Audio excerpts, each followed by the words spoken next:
Who's your emergency contact? Who should we notify in the case of death? Welcome to the USP, where I spent the last 2+ decades of my life. You know, at the end of 96, 97, when I went to the FCI, I only had 28 months. So when I got there and I met these two individuals and they were telling me that they were doing a 25-year sentence, you know, for me at the time, it felt like that was a life sentence, right? And I couldn't comprehend how can somebody sitting there for 25 years. But not only that, they pled out to 25 years. They took a deal. Instead of having a life sentence, they pled out to 25 years and got sent to an FCI. So fast forward to 2006, I ended up in bloody Beaumont. This is after I got out in 98, caught the 26 years. In 2006, I ended up in bloody Beaumont, and I ran into another louse dude from Kansas City. His name is B. So as we're talking, and he was telling me he was from Kansas City, and he kind of told me about his case. They had caught a murder robbery. Them and a group of their buddies went in and tried to rob this Chinese lady, and they were trying to get her to open the safe. And when she told them that they couldn't open, that she didn't remember the combination or whatever, one of the homies, his name is Bullet. I think I've shared a story about him in my prior videos. He ended up, you know, shooting her and killing her. So through the course of our conversation, I was like, yeah, man, I was with a couple dudes. Their name was Mook and Sook. And are they your co-defendant? He's like, yeah, they're my co-defendant. I was like, oh shit. I said, you know where they're at? They had, you know their information and stuff. I was over there at the FCI in Florence with them. And he kind of brushed it off, you know. So a couple days later, I brought the subject up again. Because, you know, I'm reading the body language during the time that we're having a conversation with them. So I finally asked B, I was like, damn, B. I said, them dudes fucked up? And he kind of gave me the look, right? So I guess those two dudes that played out to 25 years testified against the other three co-defendants. It was B, Bullet, and Country. So B, Bullet, and Country ended up with a life sentence. I was on the yard with B in two different places. I first met him in Beaumont in 2006. Then after Beaumont got split up and I got sent to Atwater, he got sent to Big Sandy, but we kept in touch. And later on, around maybe 2011 or 2012, he ended up over there in Atwater with me, right? But I'm really grateful to be able to report today that he called me last weekend. And he called me from Hawaii. He ended up getting a compassionate release. And he came home about a month and a half, 2 months ago. So the homie Eddie Sua, that I mentioned in my video, a good friend of mine, one of my brothers, they went out there to go visit him. And, you know, Eddie, he's like, you know, he's the man out there in Hawaii. He owns restaurants and all this other stuff. And they took him out to eat, and they were calling me home. They were calling me from when they were at the restaurant. And for me, it was bittersweet because I'm happy, I'm excited, and all that the homie B made it home. But talking to him reminded me of my friend Bullet. You know, Bullet was with us in Beaumont. And when we got split up, he got sent somewhere else. And then when I got And then when I was up in Atwater a few years, they sent him back to Beaumont. Because when they closed Beaumont in 2008, they changed it to an FCI and then shipped everybody else out. Kept the people that was at FCI. So all of us got shipped out. But about 6 months later, they turned it back into a USP. But this time, they didn't let the TS and the MAs come to Beaumont. Instead, they put the Paisas and the Sureños in Beaumont. So I'm not sure where Bullet got sent after he left Beaumont, but he ended up being back in Beaumont. And when I was in Atwater, I was telling B, I was like, hey man, hit up Bullet. Tell him to get a transfer and come out here. Because, in Atwater, we had a good crew in Atwater. And we were pretty much doing whatever we wanted. I ran a poker game. We control a lot of the aspects of the gambling and all the other rest on the yard. So all the homies lived good and ate good in Atwater. And I know that once you go further out east, there's not that many of us, And Bullet was only there in Beaumont with like 3 or 4 other homies, meaning like Asian or Islander. So I was telling B, I said, hey man, get Bullet to come out here. Come kick it, man. It's good out here. Like, nah, Bullet's doing good. He's working Unicore. He's staying out of trouble. Because, Bullet's kind of a knucklehead. When we was in Beaumont, one day I'm in my unit and B comes down to my unit. They lived upstairs in, I lived in CA, so they live in DB, which is across from me, but upstairs. Beaumont yard, the units are stacked on top of each other. So B comes down to my unit and he's like, hey man, I need you to go up to my unit. I was like, for what? Man, I need you to go babysit Bullet, right? All right, whatever. So I go up to their unit. When I go out, I said, where they at? Oh, they're in that so-and-so cell. They're in a cell with, he was in a cell with a couple of TS dudes that he fucked with real tough. So when I go over there, I knock on the door. Bullet opens the door. He's like, oh, what's up, homie? Come on in. I was like, Dad, man. So what's going on? I said, what's up? Man, B just went and got me to come up here and babysit you. He said, man, I don't need no fucking babysitter. And he pulls out a jug from under his bunk. And they had wine. They were in there drinking wine. They made the wine out of cookies and cream. Because by that time in Beaumont, they had took all the sugar off the yard. So when they took the sugar off the yard, people started using sodas. Because you got sugar in the Pepsis and the Sprites and all that stuff. So people started making wine with the sodas. So after a couple months of that, they came and took the sodas and gave us like Pepsi Zero, which is nasty, right? No sugar or nothing.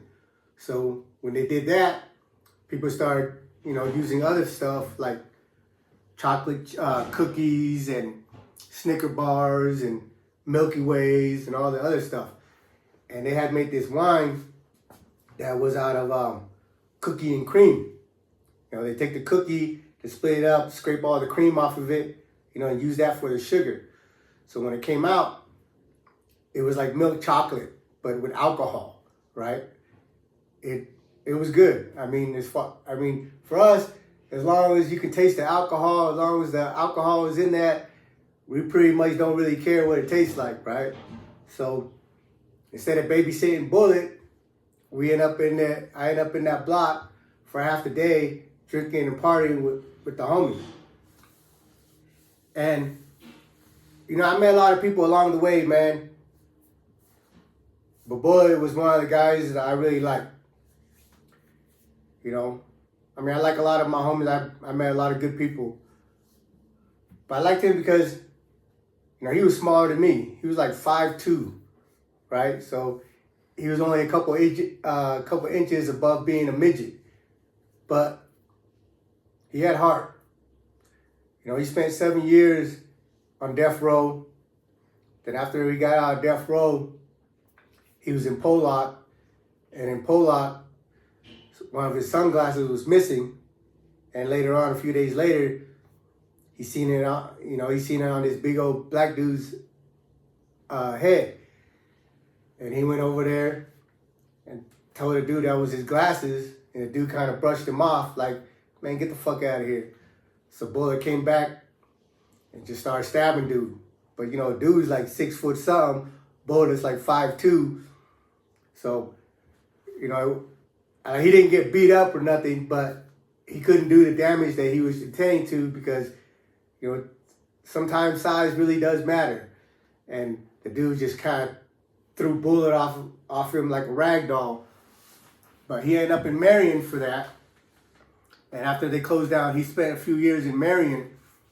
Marion is what the SMU is now. Well, I guess there's no more SMU because of all the craziness that's been going on. But Marion was a step before ADX.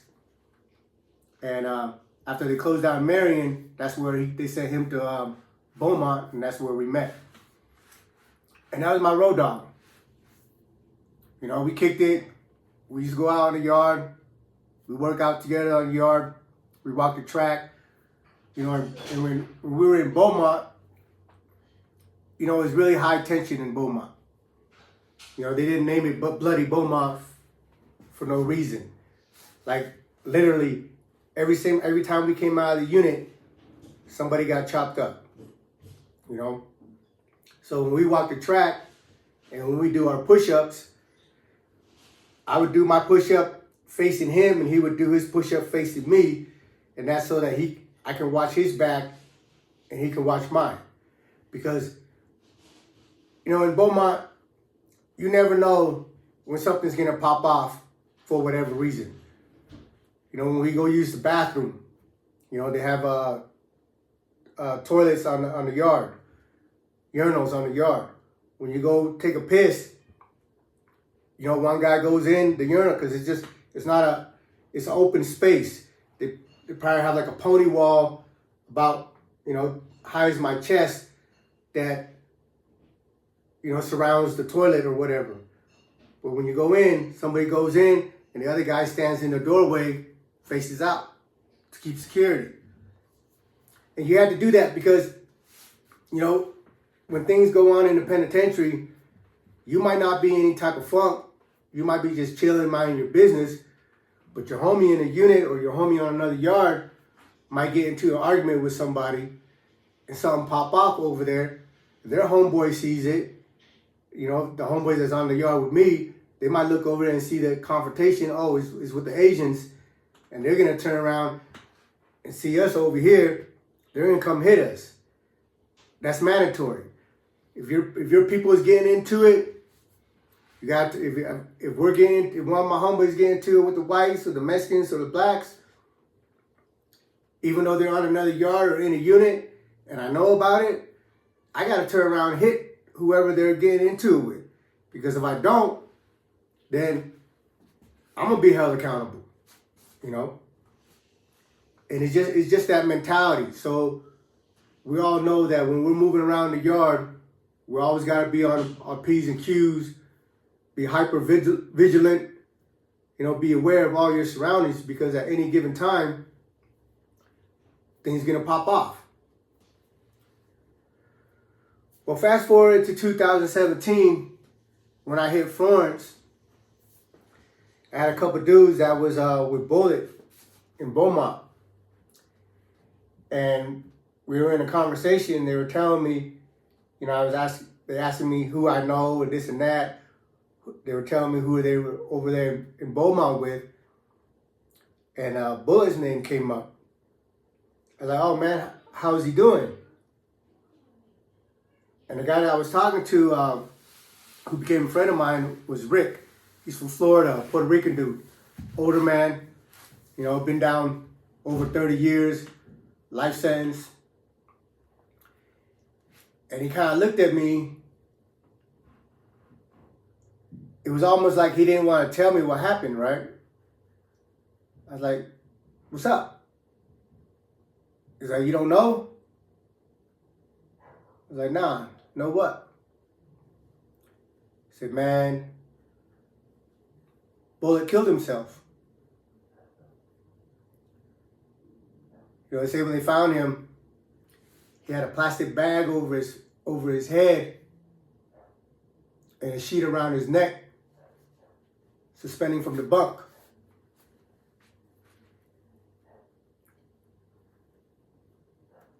You know, through the course of my time, I know a lot of homies that didn't make it, right? When I was in Florence, there was two people that I knew. One of them I was really close with, white dude named Rick Turner, that I've shared a story with, who hung himself, and a dude named Macha, who was a TS. He was in my block. I functioned with him, but we weren't homies or anything like that. But I knew him, and he hung himself right after that, you know, back to back within like a 3-week span, right? You know, I had the homie Q, who was a Puerto Rican out of New York, a blood dude, who got killed in Big Sandy. You know, he was pressing up on a couple younger bloods, cause you know he kind of like a bully, and 2 young bloods stabbed him up and killed him. I had a friend named Messi out of the Bay Area that I was real tight with when we was in Beaumont. He ended up in Big Sandy, and he beat a dude up in Big Sandy and walked off, you know, instead of finishing the job. A couple months later, they let the dude out, and Messi was in the shower. When Messi came out of the shower, the dude caught him slipping, pieced him up, knocked him out, and started stomping on his head and killed him, turned him into a vegetable. You know, all these incidents, you know, I keep contact with some of the people that, you know, that I've done time with. And when I was in Atwater, it seemed like I was getting letters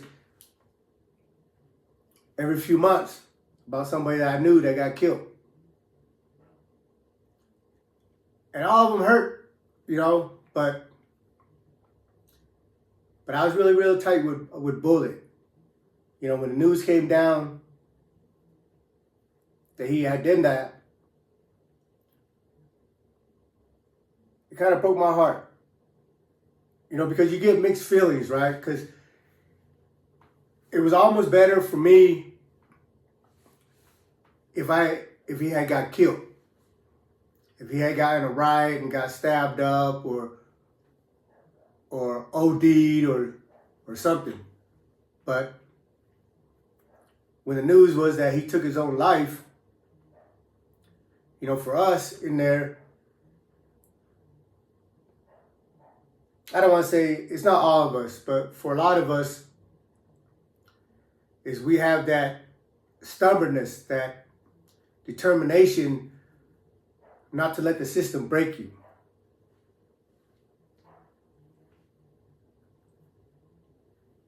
But for me, even though I was doing 26 years, I really can't put my mind in a space of someone that's doing a life sentence. Because there was a period in my time in early 2004 when I was thinking I was going back to court, fight my case, and my motion got shot down. For that brief moment, I felt that hopelessness, you know, that realization that, damn, I'm going to be in here for the next 2+ decades. And I can tell you in that moment, it was dark. When you have no hope, man, it's just a very negative feeling. But as soon as that feeling came onto me, I just got angry. And that's where I think that's the point in my life where I made up my mind, like, okay, I'm gonna do this 26 years, right? But I'm gonna do it the way I wanna do it. And if I make it home, I make it home. If I don't, I don't. But you're not gonna break me psychologically. You're not going to break me emotionally. And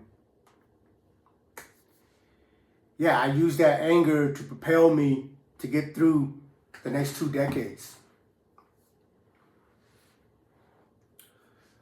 But when you're talking about somebody that's got a life sentence that has no chance of going home, or at least in their mind, having no chance of going home, it's a different thought process. You know, I can relate to it a little bit because the 26 years for me seemed like a life sentence, but at the end of the day, it wasn't. You know, I was in Atwater. I got a lot of homies that had life sentences, and I never talked about one day going home. Not around them. Because I know that they can't even dream about the streets anymore.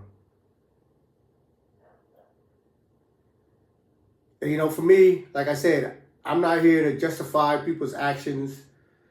I'm not here to make excuses for people for why they did the things they did, or even for myself. You know, we fucked up. We got ourselves in this situation, and we're doing the time for our crime. And I'm not even gonna sit here saying that a life sentence is unjust, or my 26 years was unjust. I'm just speaking from the perspective that, you know, when you're in there and you're doing this kind of time, it takes a strong mental person to be able to cope with it, to be able to get up every morning, go do their routine and whatever. But a lot of things that keep people going is the hope that one day they'll win their appeal and be able to see the light. But when you get to a point where you realize that, or at least you believe that there's no hope for you, you end up like Bullet, you know? So, talking to B this last weekend, seeing him, like I said, it was bittersweet because, you know, all of them were in there for the murder robbery. And if they end up letting B out on a compassionate release, you know, he ended up doing 29 years. And I couldn't help think that, you know, maybe Bullet didn't do what he did. Maybe he'd be coming home too. You know?